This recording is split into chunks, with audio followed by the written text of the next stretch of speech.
نحمده ونصلي ونسلم على رسوله الكريم أما بعد فأعوذ بالله من الشيطان الرجيم بسم الله الرحمن الرحيم اهدنا الصراط المستقيم صراط الذين أنعمت عليهم غير المغضوب عليهم ولا الضالين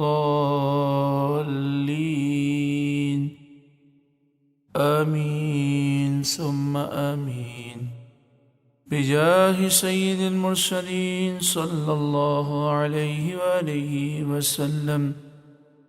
سورة المائدہ آیت نمبر 83 ساتواں پارہ پہلا رکوع۔ اللہ تعالیٰ نے ارشاد فرمایا وَإِذَا سَمِعُوا مَا أُنزِلَ إِلَى الرَّسُولِ، اور جب وہ سنتے ہیں اس کلام کو جو رسول کی طرف اتارا گیا، تَرَىٰ أَعْيُنَهُمْ تَفِيضُ مِنَ الدَّمْعِ، تم دیکھتے ہو ان کی آنکھیں یہ آنسوؤں سے ابل رہی ہیں، مما عرفوا من الحق، اس وجہ سے کہ انہوں نے حق کو پہچان لیا۔ اس آیت کریمہ میں اللہ کے کلام کی عظمت کو بیان کیا گیا کہ اللہ کے کلام کو سن کر لوگوں کو حق کی پہچان ہوتی ہے اور وہ توبہ کرتے ہیں، کفر سے اسلام کی طرف آتے ہیں اور ان کی آنکھیں آنسوؤں سے ابل جاتی ہیں۔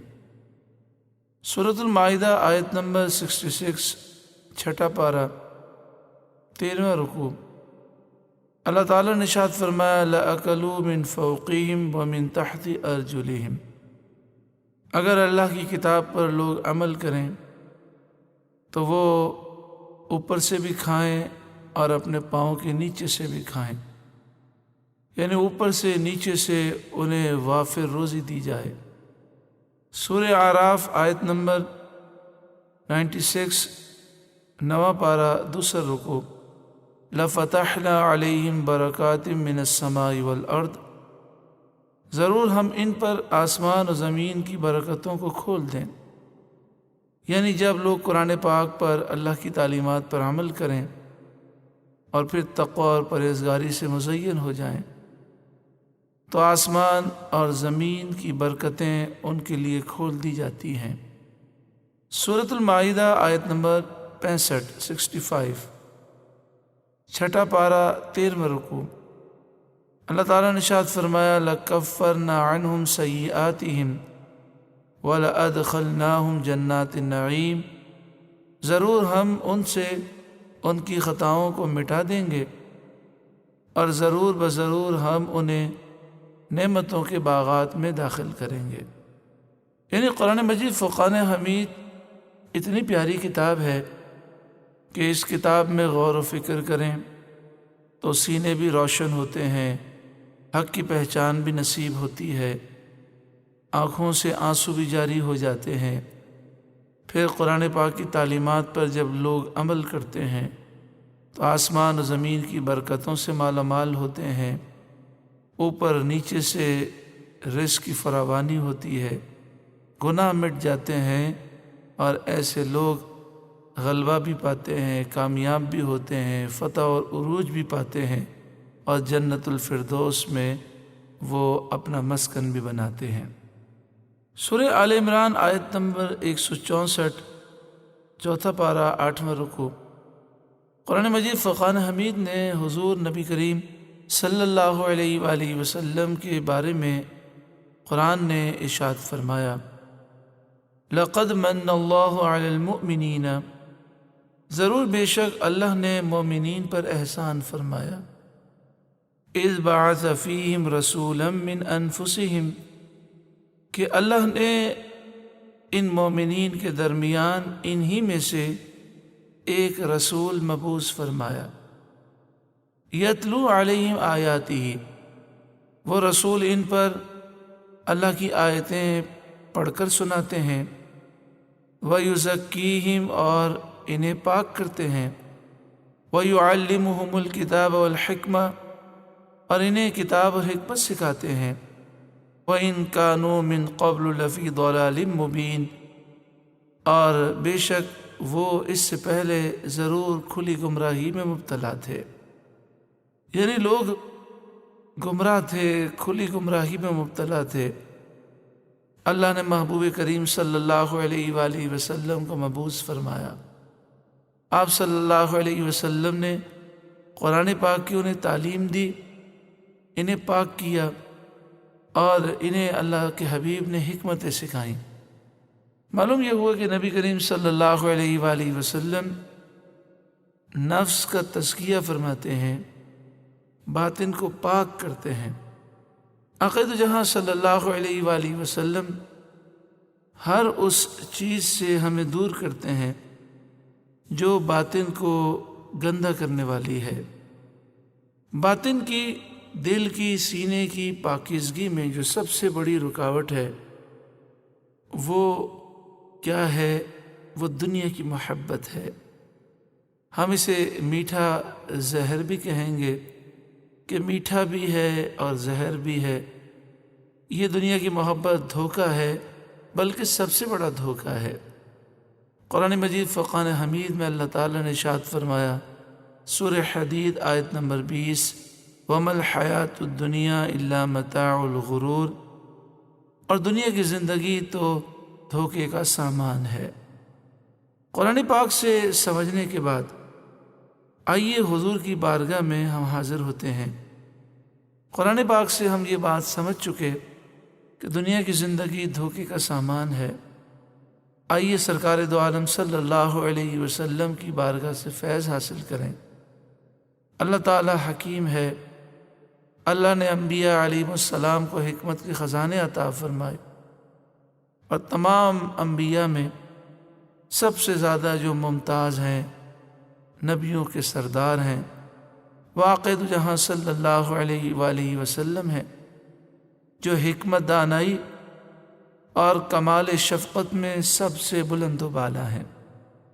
قال ابو ہریرہ، حضرت ابو ہریرہ رضی اللہ تعالی عنہ سے روایت ہے، آپ نے فرمایا، قال لی رسول اللہ صلی اللہ علیہ وسلم یا ابا ہریرہ، مجھ سے رسول اللہ صلی اللہ علیہ وسلم نے فرمایا، اے ابو ہریرہ، الا یریک الدنیا جمیعها بما فیہا، کیا میں پوری دنیا کی حقیقت تجھے ایک ساتھ دکھا دوں؟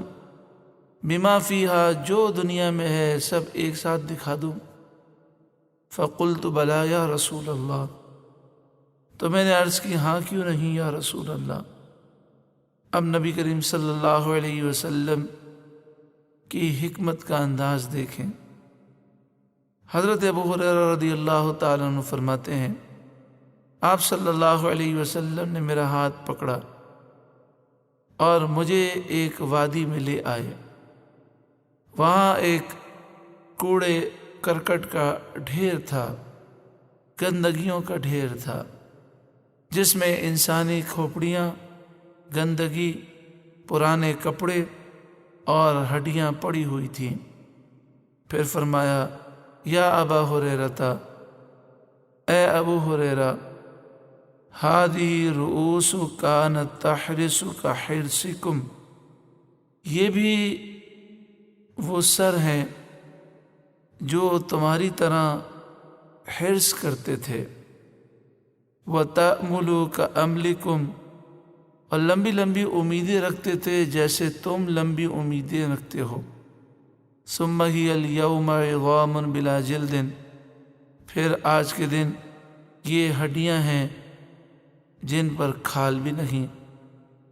ثُمَّ هِيَ صَائِرَةٌ رَمَادًا، پھر ان قریب یہ رزا رزا ہو جائیں گی۔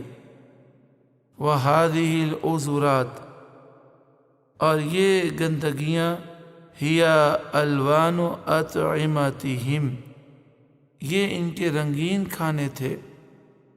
اکتسبوها من حیث اکتسبوها، انہوں نے ان کھانوں کو حاصل کرنے کے لیے بڑی جد و جہد کی، بہت دنیا کے لیے محنت کی، خوب کمایا، خوب لذیذ کھانے انہوں نے جمع کیے۔ ثم قذفوها فی بطونہم، پھر انہوں نے وہ کھانے اپنے پیٹوں میں ڈالے۔ فاصبحت والناس یتحاموها، اب حال یہ ہے کہ وہ گندگی کی صورت میں ہے، لوگ اس سے دور بھاگتے ہیں۔ وهذه الخرق البالیہ، اور یہ پرانے بوسیدہ کپڑے، کانت ریاشہم ولباسہم، کسی وقت میں یہ ان لوگوں کے خوبصورت لباس تھے۔ فاصبحت والریاح تصفقها، اب حال یہ ہے کہ یہ چیتھڑے ہیں اور ہوائیں انہیں اڑا رہی ہیں۔ وهذه العظام دوابہم، اور یہ ہڈیاں ان کے جانوروں کی ہڈیاں ہیں۔ التی كانوا ينتجعون عليها اطراف البلاد، جن پر وہ سوار ہو کر دور دراز کا سفر کرتے تھے۔ فمن كان باقيا على الدنيا فليبقي، تو جسے دنیا پر رونا ہو اسے چاہیے کہ وہ روئے۔ قال فما برحنا حتى اشتد بكاؤنا، حضرت ابو ہریرہ کہتے ہیں کہ ہم وہاں سے جدا نہ ہوئے یہاں تک کہ شدت سے رونے لگے۔ جتنے اصحاب حاضر تھے وہ دنیا کی اس حالت کو دیکھ کر زار و قطار آنسو بہانے لگے۔ اس حدیث پاک میں دنیا کی حقیقت کو بیان کر دیا گیا۔ جس دنیا کی حرص، ہوس اور لالچ میں آ کر انسان حرام کماتا ہے، اللہ کے حقوق اور بندوں کے حقوق پامال کرتا ہے، ظلم و ستم کرتا ہے، اس دنیا کی حقیقت رسول اللہ صلی اللہ علیہ وسلم نے بیان فرما دی۔ نبی کریم صلی اللہ علیہ وآلہ وسلم ایک مردار بکری کے پاس سے گزرے، فرمایا کیا تم جانتے ہو کہ یہ بکری اپنے گھر والوں کے نزدیک کس قدر حقیر ہے؟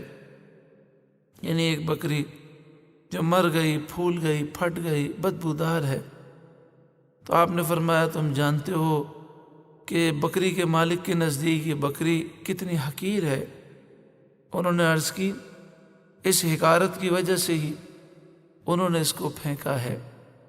آپ صلی اللہ علیہ وسلم نے فرمایا والذی نفسی بیدہ للدنیا اہون علی اللہ من هذه الشاة علی اہلها، اس ذات کی قسم جس کے دست قدرت میں میری جان ہے، جتنی یہ بکری اس کے مالک کے نزدیک حقیر ہے اس سے زیادہ دنیا اللہ کی بارگاہ میں حقیر ہے۔ وَلَوْ كَانَتِ الدُّنْيَا تَعْدِلُ عِنْدَ اللَّهِ جَنَاحَ بَعُوضَةٍ مَا سَقَى كَافِرًا مِنْهَا شُرْبَةَ مَاءٍ، اگر اللہ کی بارگاہ میں دنیا کی حقیقت، دنیا کی حیثیت مچھر کے پر کے برابر بھی ہوتی تو دنیا سے کسی کافر کو ایک گھونٹ پانی نہ ملتا۔ فَإِنَّ الْكَافِرَ عَدُوُّ اللَّهِ، پس بے شک کافر اللہ کا دشمن ہے۔ یہ اس حدیث کی شرح میں فرمایا وَالْعَدُوُّ لَا يُعْطَى شَيْئًا مِمَّا لَهُ قَدْرٌ عِنْدَ الْمُعْطِي، دینے والے کے نزدیک جس چیز کی کچھ بھی ویلیو ہو، قدر ہو، دشمن کو وہ چیز نہیں دی جاتی۔ تو کافر اللہ کا دشمن ہے، مگر اسے دنیا کی نعمتیں اس لیے ملتی ہیں کہ اللہ کی بارگاہ میں دنیا کی کوئی حیثیت نہیں۔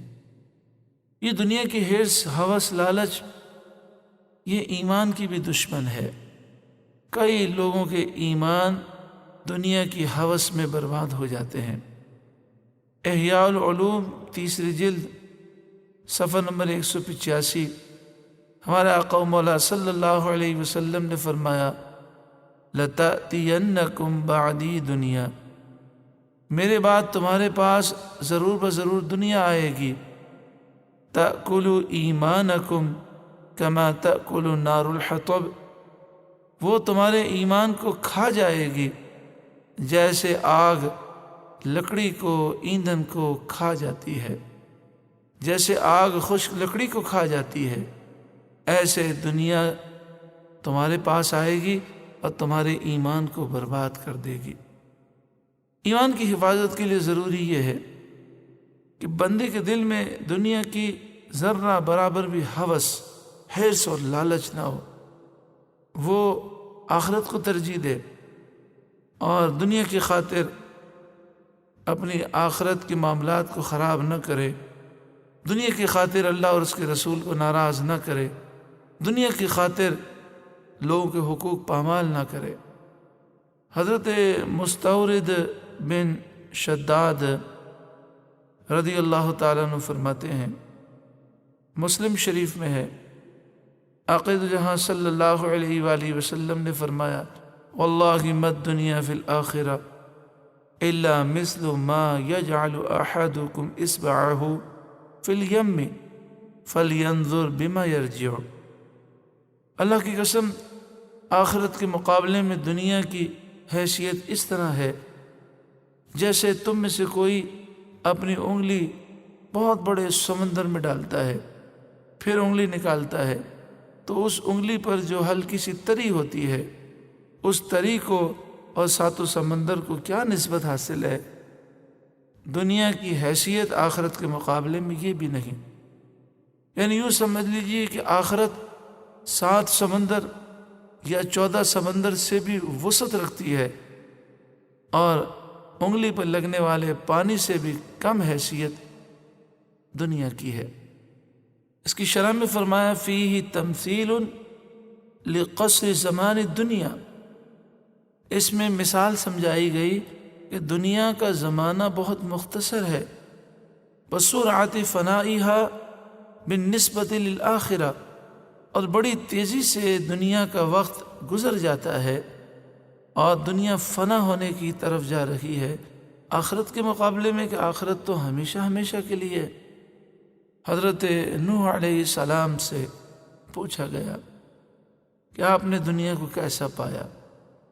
950 برس آپ نے تبلیغ فرمائی، 40 سال کی عمر میں اعلان نبوت فرمایا، اور پھر کافروں کے ہلاک ہونے کے بعد مزید 60 برس دنیا میں مقیم رہے۔ 1050 سال آپ دنیا میں رہے، اور آپ سے پوچھا گیا کہ دنیا کو کیسا پایا؟ آپ نے فرمایا کہ ایک کمرہ ہو، اس کمرے میں 2 دروازے ہوں، کوئی شخص ایک دروازے سے داخل ہو اور بغیر رکے دوسرے دروازے سے نکل جائے، اتنا میں نے دنیا کو قلیل پایا آخرت کے مقابلے میں۔ وقت بڑی تیزی سے گزر جاتا ہے۔ اگر ہم اپنی عمر کو دیکھیں، اگر عمر 70 سال ہو، 50 سال ہو، 30 سال ہو، 40 سال ہو، اتنا عرصہ بڑی تیزی سے گزر گیا۔ اب جو زندگی باقی ہے وہ بھی بہت تیزی سے گزر جائے گی۔ صبح ہوتی ہے، بڑی تیزی سے رات ہوتی ہے، ایک جمعہ آتا ہے، جلدی سے دوسرا جمعہ آ جاتا ہے، ایک رمضان المبارک گزرا، پھر دوسرا آ گیا، تو یہ ہم لمحہ بلمحہ موت کے قریب ہوتے جا رہے ہیں، اور ان قریب ہم اس دنیا سے گزر جائیں گے۔ کامیاب وہی ہے جو اس دنیا میں رہتے ہوئے قبر و آخرت کی تیاری کرے۔ اور مفسر نے فرمایا، وَفِيهِ إِشَارَةٌ عَلَىٰ أَنَّ الْعَاقِلَ هُوَ مَنْ يَعْمَلُ لِآخِرَتِهِ هُوَ مَنْ يَعْمَلُ لِآخِرَتِهِ، اس میں اشارہ اس بات پر ہے کہ عقل مند وہ ہے جو دنیا میں آخرت کے لیے عمل کرے۔ سورۃ المومنون آیت نمبر 112 سے 114 تک ارشاد ہے، قَالَ كَمْ لَبِثْتُمْ فِي الْأَرْضِ عَدَدَ السِّنِينَ، فرمایا تم زمین میں کتنے سال رہے؟ یہ کافروں سے فرمایا جائے گا۔ قَالُوا لَبِثْنَا يَوْمًا أَوْ بَعْدَ يَوْمٍ، وہ کہیں گے ہم ایک دن زمین میں رہے یا اس سے بھی کچھ کم۔ فَاسْأَلِ الْعَادِّينَ، اے مالک تو گنتی کرنے والوں سے پوچھ لے، ہمیں صحیح اندازہ نہیں۔ قال إن لبثتم إلا قليلا لو أنكم كنتم تعلمون، اللہ فرمائے گا تم دنیا میں قلیل رہے، اگر تم جانتے تو ہرگز گناہ نہ کرتے، کفر نہ کرتے۔ یعنی دنیا اتنی حقیر ہے کہ آخرت کے عذابات کو دیکھ کر کافر دنیا میں رہنے کی مدت بھول جائیں گے، اور وہ کہیں گے ایک دن یا اس سے کم رکھے ہیں۔ اللہ فرمائے گا تم رہے تو کافی سال ہو، لیکن یہ کافی سال بھی آخرت کے مقابلے میں بہت قلیل تھے، اگر تم جانتے تو پھر کفر نہ کرتے، آخرت کی تیاری کرتے۔ سورہ توبہ آیت نمبر 38، 10واں پارہ، 12واں رکوع، ارشاد فرمایا فما متاع الحیات الدنیا فی الآخرۃ الا قلیل، آخرت کے مقابلے میں دنیا کا برتنا، دنیا کا سامان، دنیا سے فائدہ اٹھانا الا قلیل، وہ تو تھوڑا ہے۔ سورہ رعد آیت نمبر 26، 13واں پارہ، رکوع نمبر 9، ارشاد فرمایا وَفَرِحُوا بِالْحَيَاةِ الدُّنْيَا، اور وہ دنیا کی زندگی پر خوش ہیں، دنیا کی زندگی پر اتراتے ہیں، دنیا پر فخر کرتے ہیں، آخرت کو انہوں نے فراموش کر دیا۔ وَمَا الْحَيَاةُ الدُّنْيَا فِي الْآخِرَةِ إِلَّا مَتَاعٌ، دنیا کی زندگی آخرت کے مقابلے میں تو کوئی حیثیت نہیں رکھتی، تھوڑا سا برتنا ہے۔ حضرت عبداللہ بن شخیر رضی اللہ تعالیٰ عنہ فرماتے ہیں، مسلم شریف میں حدیث ہے، اتیت النبی وهو یقرأ الہاکم التکاثر حتی زرتم المقابر، میں نبی کریم صلی اللہ علیہ وسلم کی بارگاہ میں حاضر ہوا تو آپ تلاوت فرما رہے تھے الہاکم التکاثر، مال کی کثرت کی چاہت نے تمہیں ہلاک کر دیا، حتی زرتم المقابر، یہاں تک کہ تم نے اپنی قبروں کا منہ دیکھ لیا۔ یعنی اے انسان، تجھے ایک ہی ہوس تھی، بس مال کماؤ، مال کماؤ، مال کماؤ، اور اس میں تم غافل رہے یہاں تک کہ تمہیں موت آ گئی۔ قال یقول، وہ کہتے ہیں رسول اللہ صلی اللہ علیہ وسلم نے فرمایا یقول ابن آدم، آدمی کہتا ہے مالی مالی، میرا مال میرا مال، میرا بینک بیلنس، میری دکانیں، میرا کاروبار، میری فیکٹریاں، میری کاریں، میری جائیداد، وَهَلْ لَكَ يَا ابْنَ آدم من مالک، اور اے آدمی تیرا مال کیا ہے؟ الا ما اکلت، مگر وہی جو تو نے کھایا، فافنیت، پھر فنا کر دیا، یعنی جس مال کو کھا کر تو نے ختم کر دیا، او لبست فابلیت، یا تو نے اسے پہن کر بوسیدہ کر دیا، او تصدقت فامضیت، یا تو نے صدقہ کر کے اسے آگے بھیج دیا۔ یعنی انسان کا مال دیکھا جائے تو تین چیزیں ہیں، جو مال کھا کر فنا کر دیا یا پہن کر بوسیدہ کر دیا، یعنی جو خرچ کر لیا وہ اس کا اپنا مال تھا، یا جو اللہ کی راہ میں دے دیا وہ اس کا اپنا مال تھا، باقی تو جیسے ہی آنکھ بند ہوگی وہ دوسروں کا مال ہے۔ ترمذی شریف میں ہے، حضرت ابو ہریرہ رضی اللہ تعالیٰ عنہ فرماتے ہیں الا ان الدنیا ملعونہ، سن لو، حضرت ابو ہریرہ رضی اللہ تعالیٰ عنہ فرماتے ہیں کہ نبی کریم صلی اللہ علیہ وسلم نے فرمایا الا ان الدنیا ملعونہ، سن لو بے شک دنیا لعنتی ہے، وَمَلْعُونٌ مَا فِيهَا، اور جو کچھ دنیا میں ہے سب ملعون ہے، لعنتی ہے، الا ذکر اللہ، مگر اللہ کی یاد، وما والاہ، اور جو اللہ کی محبت ہے، یعنی دنیا میں اللہ اور اس کے رسول کی یاد، اس کی فرمانبرداری، اللہ اور اس کے رسول کی محبت، دین کی خدمت، یعنی جس چیز کا اللہ سے تعلق ہے وہ باعث برکت ہے، باقی دنیا کی ساری چیزیں ان کو فرمایا ملعونہ، وہ ملعون ہیں۔ اس حدیث کی شرح میں فرمایا وما قاربہ من اعمال الدنیا من اعمال الدین، یعنی وما والاہ کا مطلب ہے وہ اعمال دین کے جو انسان کو اللہ کے قریب کر دیں۔ دنیا کون سی مذموم ہے؟ سوال ہے کہ کیا ہم اپنے آپ کو قید کر لیں، جنگلوں میں ویرانوں میں نکل جائیں، اپنے آپ کو مقید کر لیں، تمام لوگوں سے تعلقات ختم کر دیں، روزی کمانا چھوڑ دیں، تعلیم حاصل کرنا بھی چھوڑ دیں، نکاح بھی نہ کریں، بال بچوں کی پرورش بھی نہ کریں، بس مسجد کا کونا پکڑ کر اللہ اللہ کریں؟ کیا آپ یہ کہنا چاہتے ہیں؟ ہرگز نہیں، ان باتوں کا یہ مطلب نہیں۔ حضور صلی اللہ علیہ وآلہ وسلم کے ارشادات کی روشنی میں ہمیں اپنے آپ کو سنوارنا ہے، دنیا کی برائی سے دامن بچانا ہے، پھر یہ دنیا میٹھا زہر نہیں ہوگی بلکہ میٹھی جنت میں لے جانے کا ذریعہ وسیلہ ہوگی۔ دنیا کی ہر چیز بری نہیں، بلکہ تصوف کے امام غزالی علیہ رحمہ فرماتے ہیں کہ مطلب یہ ہے کہ دل دنیا کی طرف مائل نہ ہو، آخرت کے مقابلے میں ہم دنیاوی معاملات کو ترجیح نہ دیں۔ دنیا ہمیں اللہ کی فرمانبرداری، اس کے حبیب کی فرمانبرداری سے نہ روکے، یہ مراد ہے۔ دل دنیا کی طرف مائل نہ ہو، گناہوں سے انسان اپنے آپ کو بچائے، فرائض واجبات اور سنت موقدہ کی پابندی کرے۔ جس طرح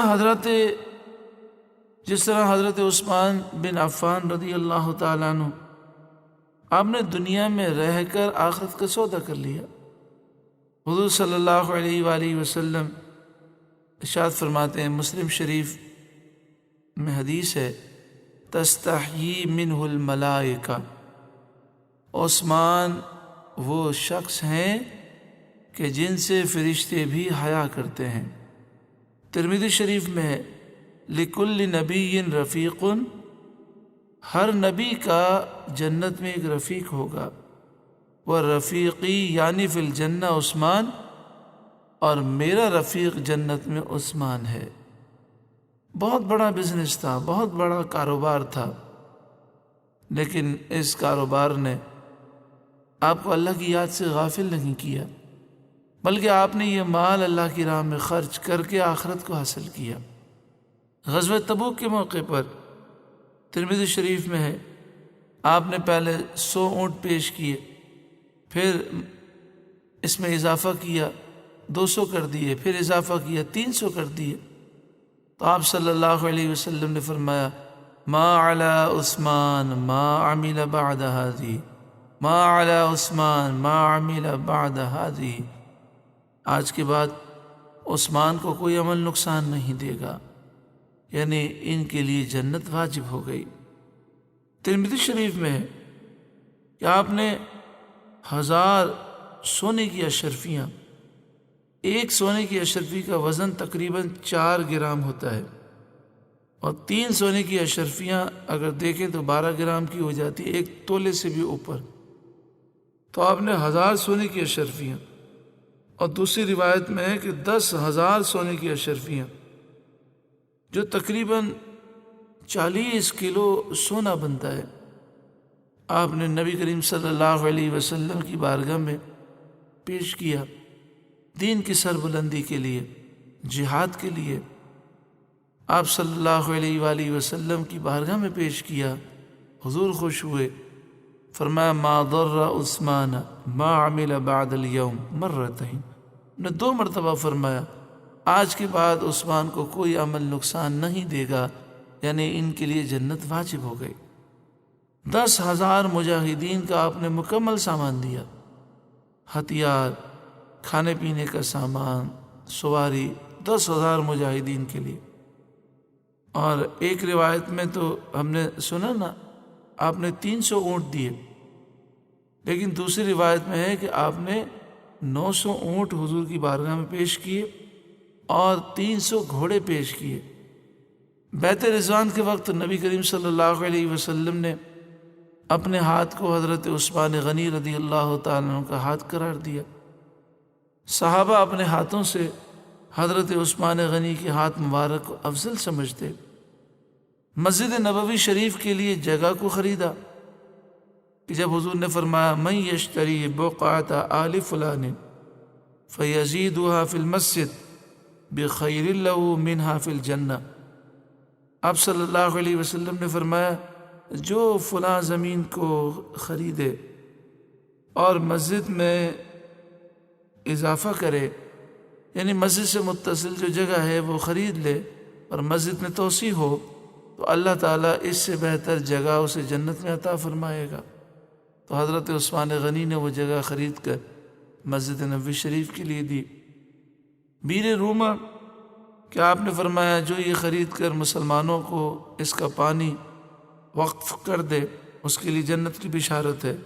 آپ نے بیر روما خرید کر مسلمانوں کے لیے وقف کر دیا۔ عشرہ مبشرہ میں سے ہیں حضرت عثمان غنی کی ایک ہی نشست میں حضور صلی اللہ علیہ وآلہ وسلم نے جن 10 صحابہ کرام کو جنت کی بشارت دی ان میں حضرت عثمان غنی بھی ہیں۔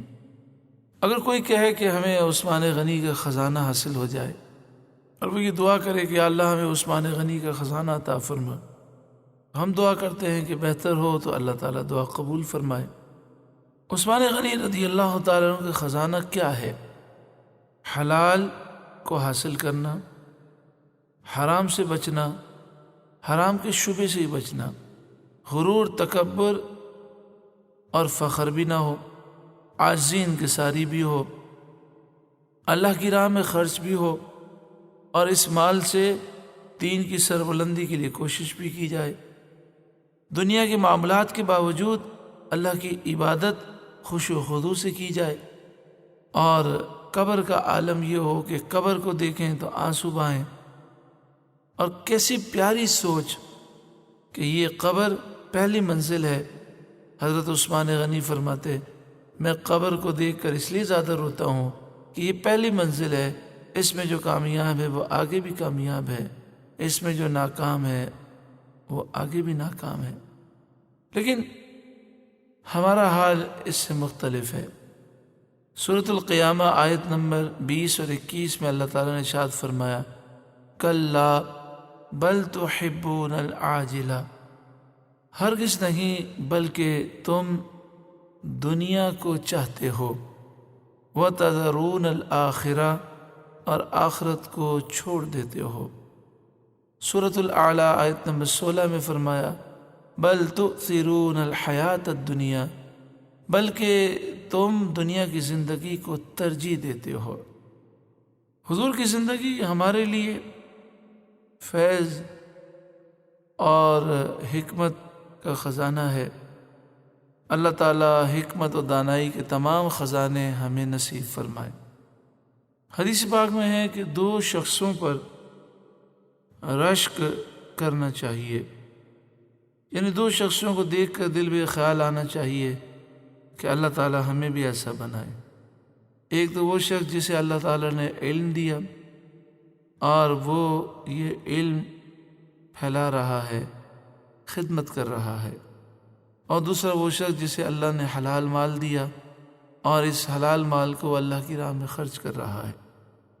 فقراء مہاجرین حضور صلی اللہ علیہ وآلہ وسلم کی بارگاہ میں حاضر ہوئے اور انہوں نے عرض کیا رسول اللہ صلی اللہ علیہ وسلم، جو صحابہ مالدار ہیں وہ ہمارے جیسے بھی سارے اعمال کرتے ہیں جو ہم کرتے ہیں، تو ان کے عمل اور ہمارے عمل اس معاملے میں تو برابر ہیں، لیکن وہ اللہ کی راہ میں مال خرچ کرتے ہیں اور ہماری طاقت نہیں کہ ہم مال خرچ کر سکیں۔ تو آپ صلی اللہ علیہ وآلہ وسلم نے انہیں کچھ تسبیحات بتائیں کہ 100 مرتبہ یہ پڑھ لیں سبحان اللہ، 100 مرتبہ الحمدللہ پڑھ لیں، 100 مرتبہ اللہ اکبر پڑھ لیں۔ تو آپ نے تسبیحات بتائیں۔ پھر فقراء مہاجرین حاضر ہوئے اور عرض کیا رسول اللہ، جو مالدار صحابہ کرام ہیں انہیں بھی پتہ چل گیا، اب وہ یہ پڑھ رہے ہیں، تو پھر یہ ہم سے نیکی میں آگے نکل گئے۔ تو حضور نے فرمایا یہ اللہ کا فضل ہے، اللہ جسے چاہتا ہے عطا فرماتا ہے۔ اس واقعے سے معلوم ہوا کہ جو صحابہ کرام مالدار تھے وہ تہجد گزار بھی تھے، اشراق چاش بھی پڑھتے، اوابین بھی پڑھتے، نماز بھی جماعت سے ادا کرتے، دیگر نیک کام بھی کرتے، جہاد بھی کرتے، قرآن پاک کی تلاوت بھی کرتے، وہی کام کرتے جو دیگر صحابہ کرتے ہیں، لیکن ایک ان کو فضیلت یہ حاصل تھی کہ وہ اللہ کی راہ میں مال خرچ کرتے۔ یہ ہے دنیا میں رہتے ہوئے آخرت کو حاصل کرنے کا فلسفہ۔ تو اگر اس طرح دنیا کے مال کو حاصل کیا جائے کہ کوئی نماز قضا نہ ہو، اللہ کے حقوق بندوں کے حقوق ادا کریں اور مال کی ہوس نہ ہو، تو پھر تو کوئی حرج نہیں۔ اسی طرح فرمایا کہ اگر بغیر لالچ کے، بغیر سوال کے تمہارے پاس مال آئے تو اسے لے لو۔ بخاری شریف میں ہے جو شخص اس مال کو استغنا نفس سے لے گا اس کو اس مال میں برکت ہوگی، اور جو شخص حریص ہو کر اس مال کو لے گا اس کو برکت نہیں دی جائے گی۔ وہ اس طرح ہے جو کھاتا ہے سیر نہیں ہوتا۔ یعنی جب ہم مال کماتے ہیں یا مال ہمارے ہاتھ میں آتا ہے، اگر ہمارے نفس کو ہوس نہیں ہے تو اللہ تعالیٰ اس مال میں برکت عطا فرمائے گا، اور اگر ہمارے نفس کے اندر ہوس ہے، حرص ہے، لالچ ہے، تو پھر وہ مال جتنا بھی آ جائے اس میں برکت نہیں ہوگی۔ جیسے فرمایا بعض لوگ ایسے ہوتے ہیں کہ انہیں ایسا مرض لاحق ہوتا ہے جتنا بھی کھائیں پیٹ نہیں بھرتا۔ عقید جہاں صلی اللہ علیہ وآلہ وسلم آپ فرماتے ہیں کہ اگر میں چاہوں تو یہ پہاڑ سونے کا بن کر میرے ساتھ چلیں، لیکن آپ صلی اللہ علیہ وآلہ وسلم نے دنیا کو ہمیشہ کے لیے ٹھکرا دیا۔ حدیث پاک ہے سرکار دو عالم صلی اللہ علیہ وآلہ وسلم کی بارگاہ میں ایک خاتون آئیں، ام المومنین حضرت عائشہ صدیقہ رضی اللہ تعالی عنہا سے پوچھا کہ حضور صلی اللہ علیہ وآلہ وسلم کون سا بستر استعمال کرتے ہیں؟ انہوں نے حضور کا بستر دکھایا، وہ چٹائی تھی یا وہ ٹاٹ کا تھا۔ وہ رو پڑیں اور کہنے لگی کہ ریشم سے زیادہ نرم جسم اور یہ ایسا بستر، اس سے تو حضور کو تکلیف ہوتی ہوگی۔ آپ گھر گئیں اور روئی کا گدلہ بنا کر لائیں اور حضرت عائشہ کی بارگاہ میں پیش کیا رضی اللہ تعالی عنہ۔ جب حضور آئے، جب نبی کریم صلی اللہ علیہ وسلم نے اس بستر کو دیکھا تو آپ نے فرمایا اے عائشہ، اگر میں چاہوں تو یہ پہاڑ سونے کا بن کر میرے ساتھ چلیں، لیکن میں نے دنیا کے مقابلے میں آخرت کو ترجیح دی۔ تو آپ صلی اللہ علیہ وآلہ وسلم نے دنیا کو ہمیشہ کے لیے ٹھکرا دیا۔ حضرت زید بن ارقم فرماتے ہیں حضرت صدیق اکبر رضی اللہ تعالیٰ عنہ حضور صلی اللہ علیہ وآلہ وسلم کے ہمراہ تھے۔ آپ نے دیکھا کہ آپ صلی اللہ علیہ وسلم کسی چیز کو اپنے آپ سے دور کر رکھے ہیں، لیکن مجھے آپ کے ساتھ کوئی چیز نظر نہیں آئی۔ میں نے عرض کیا یا رسول اللہ صلی اللہ علیہ وسلم، آپ اپنے آپ سے کس چیز کو دور کر رکھے ہیں؟ آپ نے فرمایا یہ دنیا ہے جو مثالی شکل میں میرے سامنے آئی۔ میں نے اس سے کہا مجھ سے دور ہو جا۔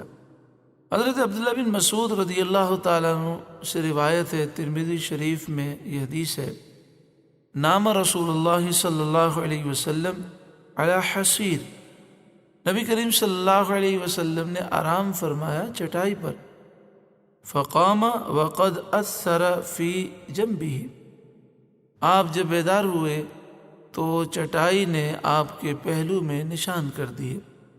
قلنا یا رسول اللہ لو اتخذنا لک وطاء، ہم نے عرض کیا رسول اللہ صلی اللہ علیہ وسلم اب ہمیں اجازت دے کہ ہم آپ کے لیے ایک نرم بستر لے کر آئیں۔ فقال ما لی وللدنیا، میرا دنیا سے کیا تعلق ہے؟ آپ نے فرمایا میرا دنیا سے کیا تعلق ہے؟ ما انا فی الدنیا الا کراکب استظل تحت شجرۃ، میں تو دنیا میں ایک مسافر کی طرح ہوں، ایک سوار کی طرح ہوں جو راہ میں کسی درخت کے نیچے سایہ حاصل کرتا ہے، ثم راح و ترکا، پھر وہ سفر پہ روانہ ہو جاتا ہے، اسے چھوڑ دیتا ہے۔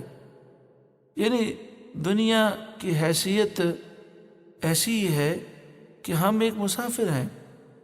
اس میں اشارہ کیا ہے؟ شرح میں فرمایا وَفِيهِ أَنَّ عَلَى الْمَرْءِ أَن يَأْخُذَ مِنَ الدُّنْيَا حَاجَتَهُ وَلَا يَزِيدُ عَلَيْهَا۔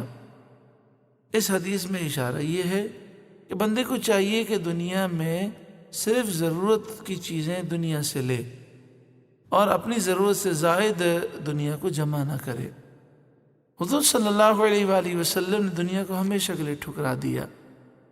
حضرت عبداللہ بن عمر رضی اللہ تعالی عنہما فرماتے ہیں، ابن ماجہ میں ابواب الزہد میں یہ حدیث ہے کہ نبی کریم صلی اللہ علیہ وسلم نے فرمایا یا عبداللہ کن فی الدنیا کأنک غریب، اے عبداللہ دنیا میں ایسے رہے گویا کہ تو مسافر ہے، او کأنک عابر سبیل، یا گویا کہ تو راستہ طے کرنے والا، سفر کرنے والا ہے۔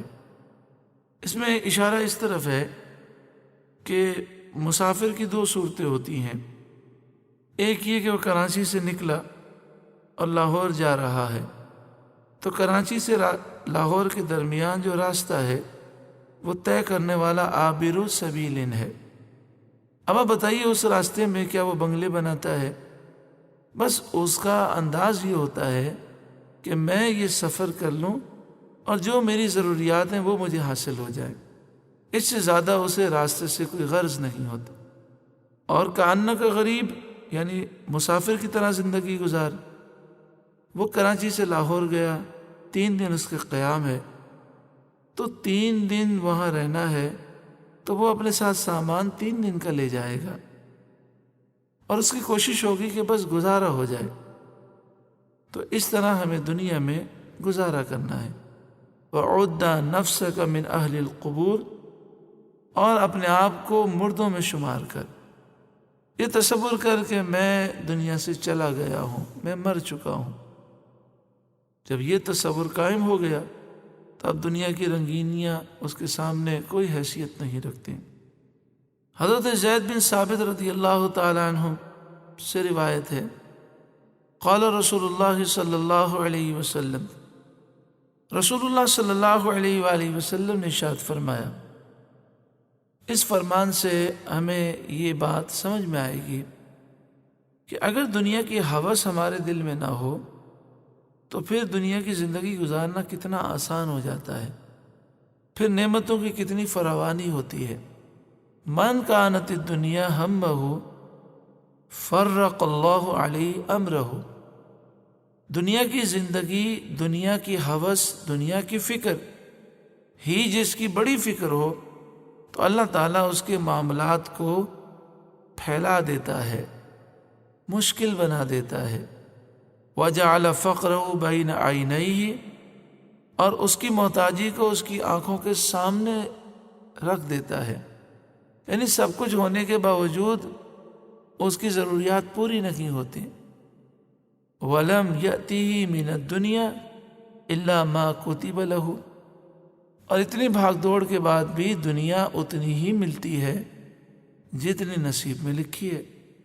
وَمَنْ كَانَتِ الْآخِرَةُ نِيَّتَهُ، اور جس کا مقصد آخرت کو حاصل کرنا ہو، آخرت کی جسے فکر ہو، دنیا کی ہوس نہ ہو، جَمَعَ اللَّهُ لَهُ أَمْرَهُ، اللہ اس کے کام کو جمع فرما دے گا، یعنی سارے معاملات اس کے آسان ہو جائیں گے۔ وَجَعَلَ غِنَاهُ فِي قَلْبِهِ، اور اس کے دل میں اللہ غنا کو رکھ دے گا، اس کا دل غنی ہوگا، اس کے دل میں کسی چیز کی ہوس نہیں ہوگی، وہ جو چاہتا ہوگا اللہ اسے عطا فرما دے گا۔ وَأَتَتْهُ الدُّنْيَا وَهِيَ رَاغِمَةٌ، اور دنیا اس کے بعد ذلیل و رسوا ہو کر آئے گی، یعنی جو دنیا کے پیچھے بھاگتا ہے دنیا اس سے دور بھاگتی ہے، اور جو دنیا سے دور بھاگتا ہے دنیا اس کے قدموں میں آتی ہے۔ نبی کریم صلی اللہ علیہ وآلہ وسلم نے مال جمع کرنے سے اپنے آپ کو بچایا۔ حضرت ابو ہریرہ رضی اللہ تعالیٰ عنہ روایت کرتے ہیں بخاری و مسلم میں حدیث ہے، نبی کریم صلی اللہ علیہ وسلم نے فرمایا، لو کان لی مثل احد ذهبا لسرنی اللہ تمر علی ثلاث لیال وعندی منہ شیء الا شیئا ارصدہ لدین۔ آپ فرماتے ہیں کہ اگر میرے پاس احد پہاڑ کے برابر سونا ہو، احد پہاڑ بعض فرماتے ہیں کہ 7 میل لمبا ہے، 3 میل چوڑا ہے، 1000 ٹن وزن وہ رکھتا ہے۔ آپ نے فرمایا اتنا سونا بھی اگر میرے پاس ہو تو میری خواہش یہ ہے کہ 3 راتیں میرے پاس نہ گزریں، میں وہ سارا سونا اللہ کی راہ میں خرچ کر دوں۔ ہاں اگر مجھ پہ قرض ہو تو وہ میں قرض ادا کروں، باقی سارا مال اللہ کی راہ میں خرچ کر دوں اور کچھ سونا اپنے پاس باقی نہ رکھوں۔ حضرت بلال رضی اللہ تعالیٰ عنہ فرماتے ہیں، مسجد نبوی شریف میں سونے کا ڈھیر لگ گیا، غریبوں میں تقسیم فرماتے رہے، اب رات ہو گئی، 3 سونے کی اشرفیاں باقی رہ گئیں۔ نبی کریم صلی اللہ علیہ وآلہ وسلم نے فرمایا سارا مال تقسیم ہو گیا۔ حضرت بلال رضی اللہ تعالیٰ عنہ نے عرض کی 3 سونے کی اشرفیاں باقی رہیں، وہ گھر میں ہیں، وہ صبح میں تقسیم کر دوں گا۔ آپ نے رات مسجد نبوی شریف میں گزاری اور فرمایا جس گھر میں سونا ہو میں اس میں رات نہیں گزارتا۔ شیطان کا ایک جو خطرناک وار ہے وہ یہ کہ ساری باتیں سن کر فوراً شیطان ہمارے دل میں خیال یہ دیتا ہے کہ حضور صلی اللہ علیہ وآلہ وسلم تو بڑی شان والے ہیں، ہم ایسا تھوڑی کر سکتے ہیں، ہم تو کمزور بندے ہیں۔ دیکھیں شان والے نبی صلی اللہ علیہ وآلہ وسلم اس لیے بھیجے گئے کہ ہم ان کی سیرت کی پیروی کریں۔ اللہ تعالیٰ نے ارشاد فرمایا لَقَدْ كَانَ لَكُمْ فِي رَسُولِ اللَّهِ أُسْوَةٌ حَسَنَةٌ، بے شک تمہارے لیے رسول اللہ کی زندگی میں بہترین نمونہ ہے۔ مراد یہ ہے کہ ہم نماز روزے کی پابندی کریں، تراویح کی پابندی کریں، ہر قسم کی گمراہیت سے اپنے آپ کو بچائیں، کفریات سے بچائیں، لوگوں کی دل آزاری سے اپنے آپ کو بچائیں، بدنگاہی سے بچائیں، زکوٰۃ پوری ادا کریں، گناہوں سے بچیں۔ یہ تو ممکن ہے نا؟ نبی کریم صلی اللہ علیہ وآلہ وسلم کی شان بہت بلند و بالا ہے، لیکن ہمیں تو یہ حکم دیا گیا ہے نا کہ ہم اپنے آپ کو حرام سے بچائیں، گناہ سے بچائیں۔ اگر جھوٹ بول کر ہمیں مال حاصل ہو رہا ہے تو ہم مال کو ٹھکرا دیں، جھوٹ سے بچیں۔ ہم اللہ اور اس کے رسول کے حقوق ادا کریں، بندوں کے حقوق ادا کریں، حرام ہم نہ کمائیں، 2 نمبری نہ کریں، فراڈ نہ کریں، دھوکہ نہ دیں، کسی کو تکلیف نہ دیں، کسی کا مال دبا نہ لیں۔ ان چیزوں سے بچنا ہمارے لیے آسان بھی ہے اور ضروری بھی ہے۔ حضور صلی اللہ علیہ وآلہ وسلم نے دنیا کو کوئی وقت نہیں دی بلکہ اس کی مذمت فرمائی تاکہ امتی فقط دنیا ہی کو سب کچھ سمجھ نہ بیٹھیں۔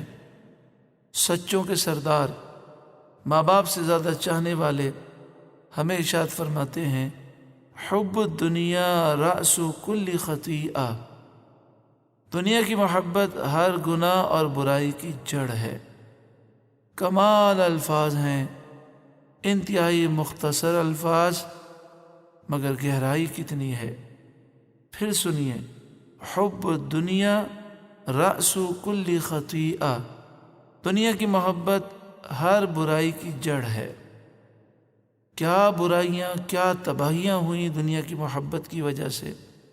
بھائی بھائی سے دور ہو گیا، لوگ باپ کے مرنے کا انتظار کرتے ہیں کہ جائیداد ہمیں مل جائے، محبتیں نفرتوں میں تبدیل ہو گئیں، شادی بیاہ کے موقع پر ناجائز رسومات، رشوت، سودی قرضہ لینا، سود لینا، سود دینا، رشوت لینا، ملاوٹ کرنا، قرض دبا لینا، الفتیں دوری میں بدل گئیں، دوستیاں ختم ہو گئیں، دنیا کی محبت نے تباہ کر دیا۔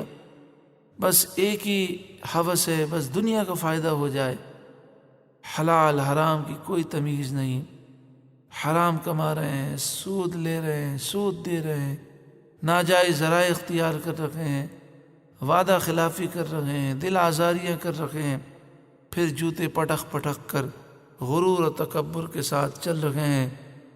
ساری برائیوں کا پلندہ اور گندگیوں کا ڈھیر دنیا کی محبت ہے۔ میرے آقا صلی اللہ علیہ وسلم نے سچ فرمایا، حب الدنیا رأس کل خطیہ، دنیا کی محبت تمام برائیوں کی جڑ ہے۔ لاکھوں روپے دنیا کی دیکھا دیکھی، نام و نمود کی خواہش کی وجہ سے برباد کرتے ہیں، اولاد کو بھی تباہ کر دیا، بیوی بچوں کو بھی دنیا کی محبت میں تباہ کر دیا، بے پردہ لے کر گھوم پھر رکھے ہیں، بڑی بڑی عمارتیں بنا رہے ہیں، بڑے بڑے پلان بنا رہے ہیں، نفع کی خبر کے منتظر ہیں، مگر پہلے ہی موت کی خبر آ جاتی ہے۔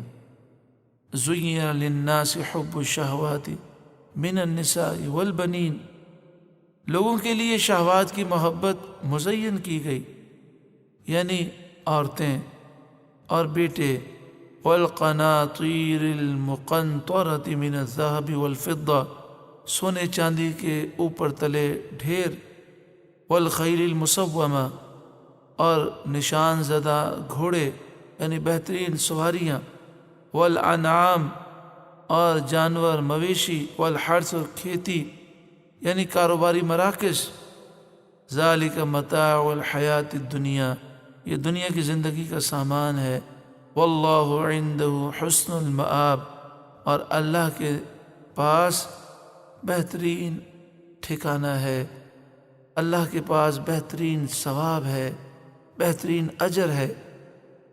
اس اجر کو چھوڑ کر دنیا کی ہوس میں مبتلا ہو کر کتنا بڑا ہم نقصان کر رکھے ہیں۔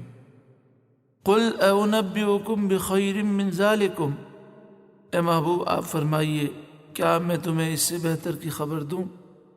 للذین اتقوا عند ربہم، جو اپنے رب سے ڈرتے ہیں ان کے لیے ان کے رب کے پاس جنات، جنتیں ہیں، تجری من تحتها الانہار، جن کے نیچے نہریں رواں دواں ہیں، خالدین فیہا، وہ اس میں ہمیشہ رہیں گے، وازواج مطہرہ، اور پاکیزہ بیویاں، ورضوان من اللہ، اور اللہ کی رضامندی، واللہ بصیر بالعباد، اور اللہ بندوں کو خوب دیکھنے والا ہے۔ یعنی جو تقوی اختیار کرے اس کے لیے جنتیں بھی ہیں، پاکیزہ بیویاں بھی ہیں، اور سب سے بڑی بات اللہ کی رضا بھی ہے۔ دنیا کی محبت سے کبھی انسان سیر نہیں ہوتا۔ عقید جہاں صلی اللہ علیہ وسلم نے فرمایا، لو ان لابن آدم وادیا من ذہب، اگر آدمی کی سونے کی ایک وادی ہو، احب ان یکون لہ وادیان، وہ تمنا کرے گا کہ کاش میرے پاس 2 سونے کی وادیاں ہوں۔ کروڑ پتی ارب پتی بننے کی کوشش کر رہا ہے، ارب پتی کھرب پتی بننے کی۔ وَلَن يَمْلَأَ فَاهُ إِلَّا التُّرَابُ، ہرگز اس کا منہ کوئی چیز نہیں بھر سکتی، صرف مٹی بھر سکتی ہے۔ انسان کا پیٹ مٹی بھرے گی، قبر کی مٹی۔ الغرض دنیا کی محبت ہر ایک برائی کو جنم دیتی ہے۔ حقیقتاً نادان ہی دنیا سے محبت کرتا ہے۔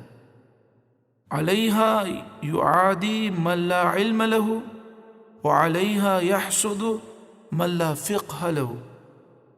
شارعین نے فرمایا کہ دنیا کی وجہ سے آدمی دشمنی وہی کرتا ہے جو دنیا کی حقیقت کو جانتا نہیں ہے، اور دنیا کی وجہ سے حسد وہی کرتا ہے جسے سمجھ نہیں ہے۔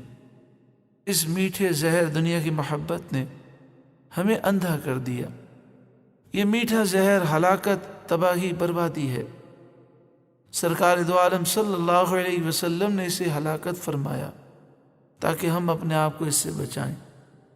بخاری اور مسلم شریف میں ہے، فواللہ ما الفقر اخشى علیکم، اللہ کی قسم غربت کا مجھے تم پر خدشہ نہیں ہے، وَلَكِنِّي أَخْشَىٰ عَلَيْكُمْ أَن تُبْسَطَ الدُّنْيَا عَلَيْكُمْ، ہاں مجھے اس بات کا اندیشہ ہے کہ تم پر دنیا وسیع کر دی جائے، یعنی غربت آ جائے تو اس سے عام طور پر بندہ اتنا جری نہیں ہوتا، لیکن اگر دنیا کی وسعتیں مل جائیں تو اکثر وہ گناہوں میں زیادہ پڑ جاتا ہے۔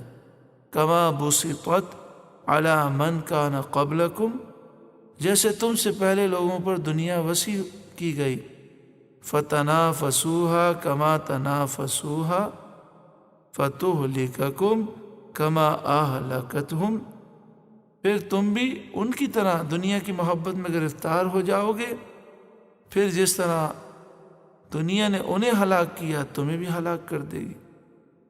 کیسی ہلاکت ہے، کیسی ہلاکت ہے کہ آپ صلی اللہ علیہ وآلہ وسلم نے ارشاد فرمایا، من اصبح والدنیا اکبر ہمی، جس نے صبح اس طرح کی کہ سب سے بڑی فکر اسے اگر دنیا کی ہے، فلیس من اللہ فی شیء وَأَلْزَمَ اللَّهُ قَلْبَهُ 4 خِصَالٍ، تو اللہ تبارک و تعالی سے اس کا کوئی تعلق نہیں ہے، اور اللہ اس کے دل میں 4 باتیں لازم کر دے گا، ہم لا ينقطع عنہ ابدا، جو صبح اٹھا سب سے بڑی فکر دنیا کی فکر ہے۔ ایک تو ہے نا صبح اٹھا تو اسے فکر آخرت کی ہے، قبر کی ہے، اس بات کی فکر ہے کہ میں دین کو تخت پر کیسے لاؤں، ناموس رسالت کی حفاظت کی فکر ہے، جو دشمنان اسلام ہیں ان سے مقابلے کی فکر ہے۔ لیکن یہاں ایسا معاملہ نہیں، ایک ایسا شخص جو صبح اٹھتا ہے تو سب سے بڑی فکر دنیا کی ہے، تو فرمایا ہم لا ينقطع عنہ ابدا، اللہ ایسے غم میں اس کو مبتلا کرے گا، ایسی فکر میں جو کبھی اس سے جدا نہ ہوگی، وَشُغُلًا لَا يَتَفَرَّغُ مِنْهُ أَبَدًا، ایسا اللہ اسے مصروف کر دے گا کہ اسے فرصت ہی نہ ملے گی۔ ایسے بہت سے لوگ ہیں نماز کی فرصت نہیں ملتی۔ فَقْرًا لَا يَبْلُغُ غِنَاهُ أَبَدًا، ایسا اسے محتاج بنا دے گا کہ کبھی بھی وہ غنی نہیں ہوگا، جتنا بھی مال مل جائے ہوس بڑھتی جائے گی۔ کسی کے پاس 10 لاکھ ہوں اور اس کی ضرورت 1 کروڑ ہو تو 10 لاکھ ہونے کے باوجود بھی وہ فقیر ہے۔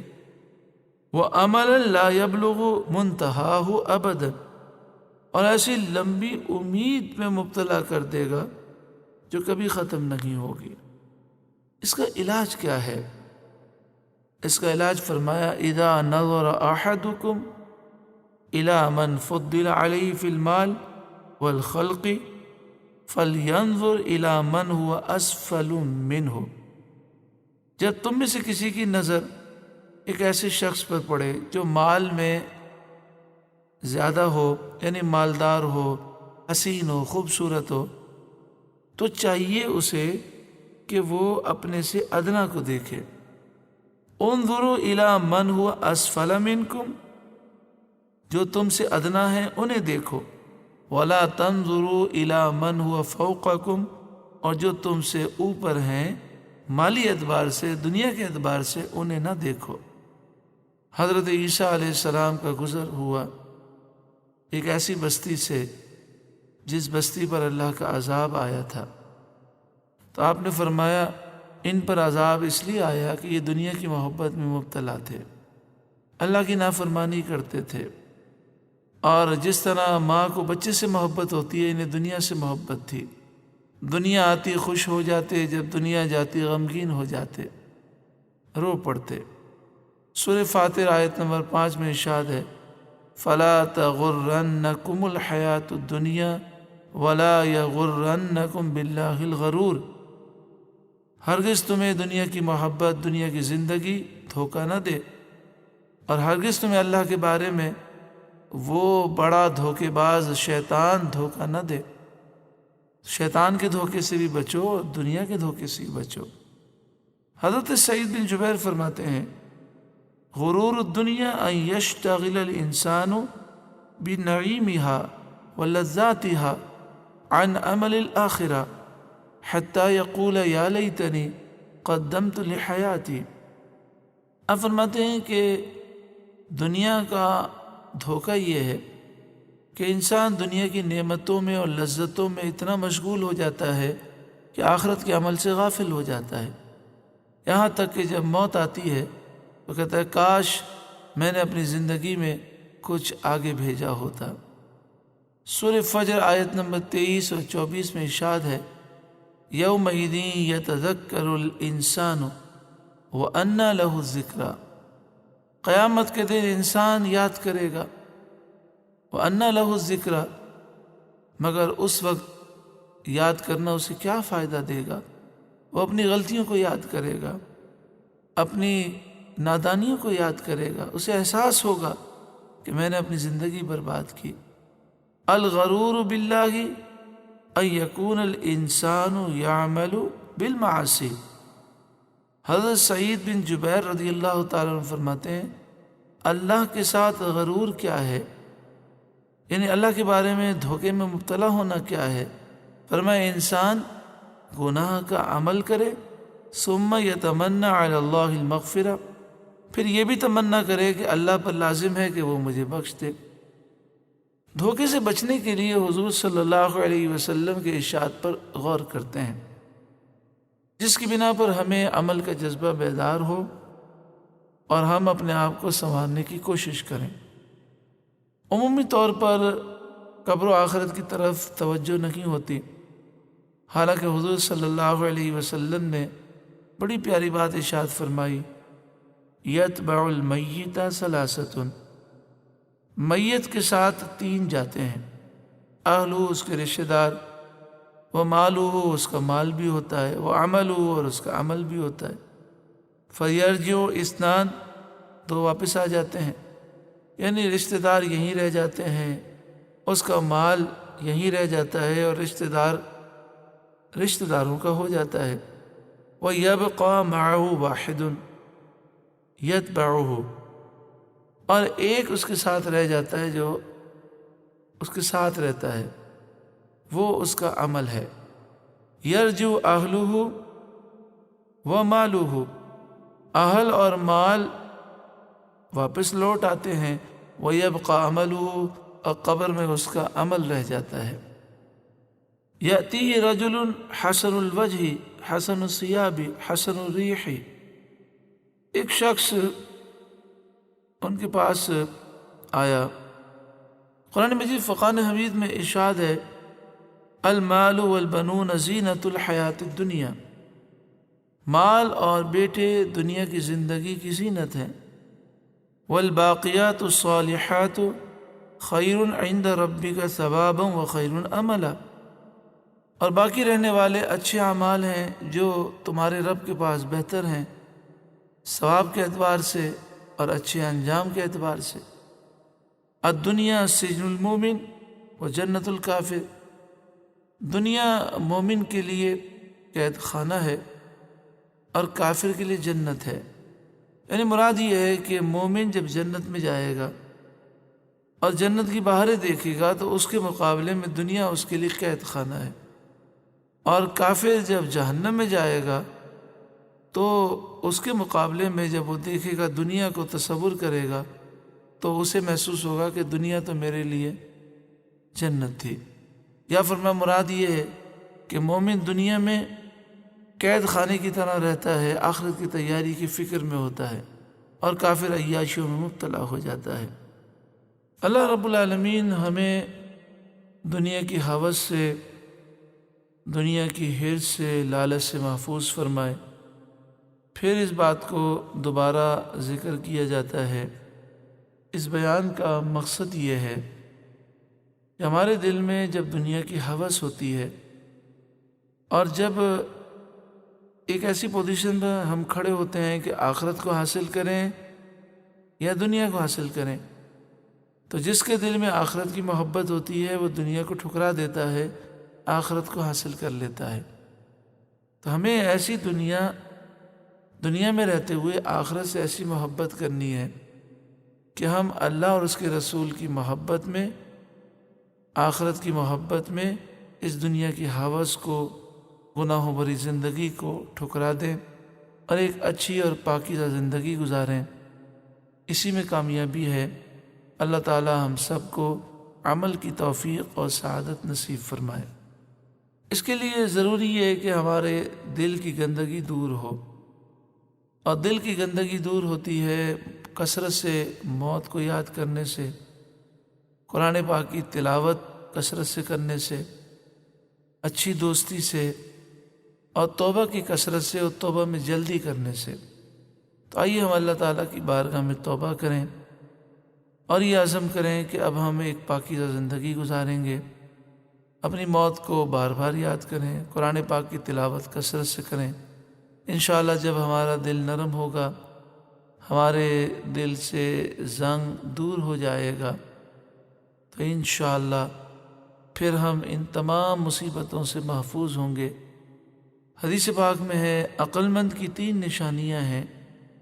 فرمایا عقل مند وہ ہے جو اپنے نفس کو پہچان لے اور وہ موت کے بعد کی زندگی کے لیے عمل کرے۔ حدیث پاک میں ہے الکیس من دان نفسہ وعمل لما بعد الموت۔ عقل مند وہ ہے جو اپنے نفس کو پہچان لے اور موت کے بعد کی زندگی کے لیے تیاری کرے۔ والاحمق لمن اتبع ہواہ، اور نادان وہ ہے جو اپنی خواہشات کی پیروی کرے۔ وتمنى علی اللہ المغفرہ، اور اللہ پر وہ تمنا کرے مغفرت کی۔ تو اپنی خواہشات کی پیروی کرنا یہ نادانی ہے، اور آخرت کی تیاری کرنا یہ عقل مندی ہے۔ حضرت یحییٰ بن معین فرماتے ہیں عقل مند کی 3 نشانیاں ہیں۔ دنیا کو چھوڑ دے اس سے پہلے کہ دنیا اسے چھوڑ دے، قبر میں جانے سے پہلے قبر کی تیاری کرے، خالق سے ملاقات سے پہلے خالق کو راضی کرے۔ اللہ تعالیٰ یہ ساری بہاریں ہمیں نصیب فرمائے۔